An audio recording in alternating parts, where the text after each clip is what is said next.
All right, hello again. This is Jeff Scott speaking to you about the Microsoft Security Development Lifecycle, or SDL.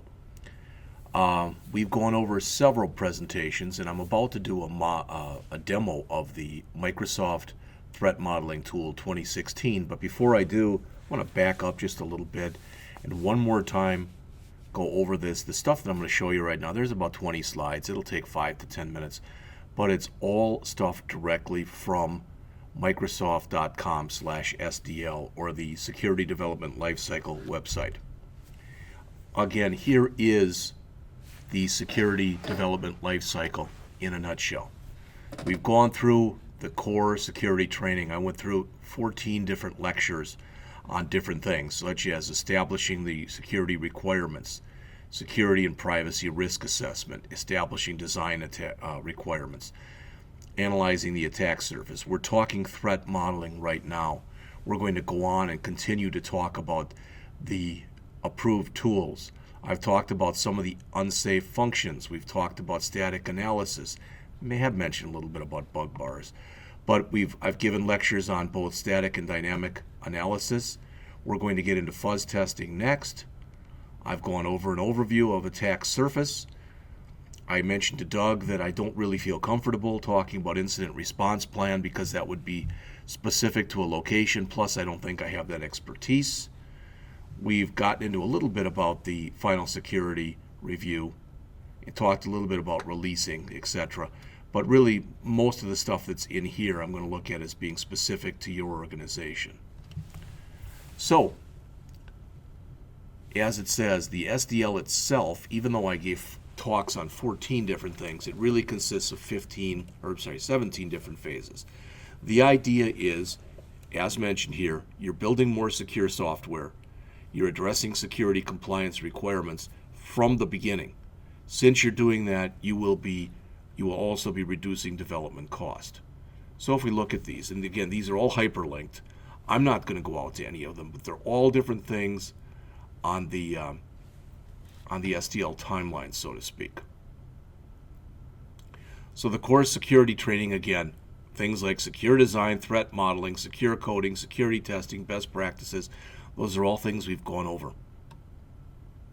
Number 2, establishing security and privacy requirements.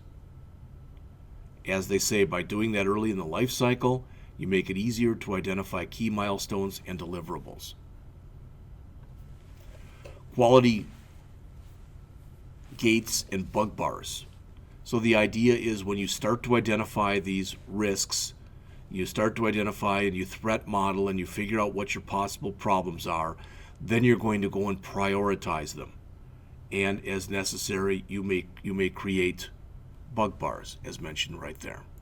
The idea is that you want to identify the problems, figure out their priorities, and fix whatever needs to be fixed.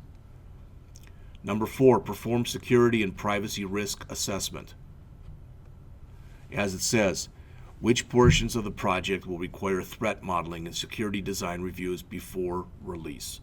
You should always threat model at the beginning of the project, somewhere during the project, and by the end of the project. You might even need to do a post-mortem after the project has been released. Establish design requirements. Notice it helps to minimize the risk of schedule disruptions and reduce project expenses because you can build or bake those costs in ideally ahead of time. Attack surface analysis and attack surface reduction. Reducing the opportunity for the attacker to exploit weak spots. Things like applying the principle of least privilege, using defense in depth, having layered defense whenever possible. Use threat modeling, which is what we're going to be getting into in more depth with a demo in just a minute. As it says, it helps the team more effectively and less expensively identify security vulnerabilities. Oops.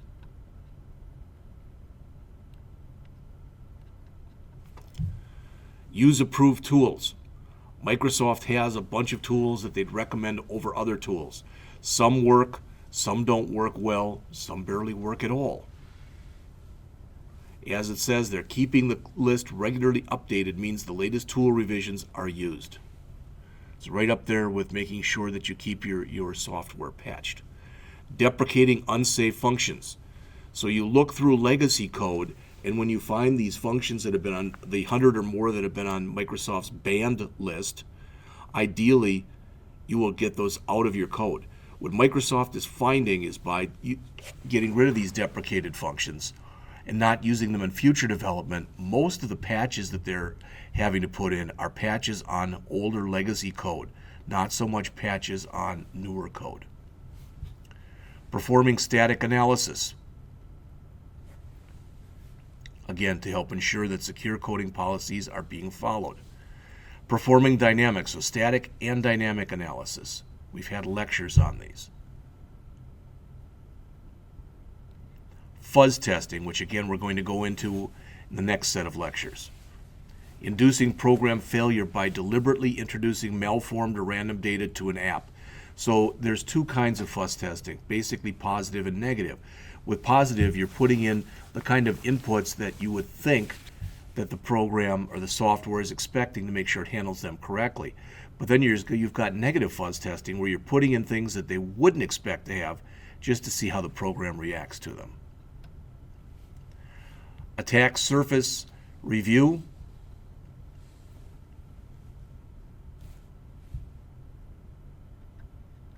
Creating an incident response plan. As it says, it's crucial for helping to address new threats that can occur over time. Conducting a final security review, or FSR. When you go over the threat modeling, you go over your code one more time, and your tool outputs, etc., and you measure your performance against whatever quality gates and bug bars you've defined during the requirements phase. Certify Release and Archive. Certifying the software prior to a release, as mentioned there, helps to ensure security and privacy requirements have indeed been met. Execute your incident response plan. And that's it. That's all 17. So again, this is the SDL.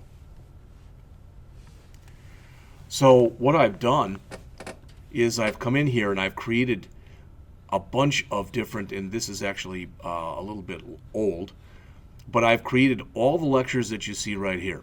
So I've done two different overviews of the SDL, and I've gone through the 1, 2, 3, 4, 5, 6, 7, 8, 9, 10, 11, 12, 13, 14, level 100, level 200, and level 300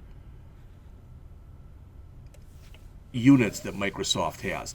The 100 level that are right here, those 100 level are introductory. The 200 level that are right here, those are intermediate. And the couple down here, the 300 level, those are advanced. In addition to those, again, I've done an intro to the SDL, which was a two-part intro, and I've done a threat modeling summary. I've also come in and gone back out, I guess, and took the first day, the presentations that I did the first day, I went back and re-recorded those. And the ones that I did on the second day, I went back and re-recorded those also. I'm going to go back and do the third and fourth day presentations. I'm doing the threat modeling demo right now. Next, again, the plan is, and we'll see how it works, to go into fuzz testing, cross-site scripting, and SQL injection, and finally buffer overflows. All right. As always, if you are interested in watching these presentations, you can go out to my YouTube channel, which is right here. I'm not going to click it or anything. Or you can go to youtube.com, and for your search, if you put in Blackhawk Technical College, IT, I don't think that's right. I think it's IT Web Software Developer. Sorry. If you put that in,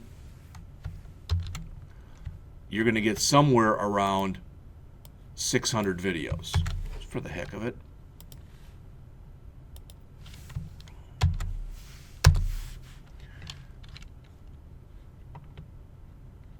All right, and they are done when you go in there. I have a group set up that I call DD Secure Code. All right, so all of that stuff should be in there. Thank you.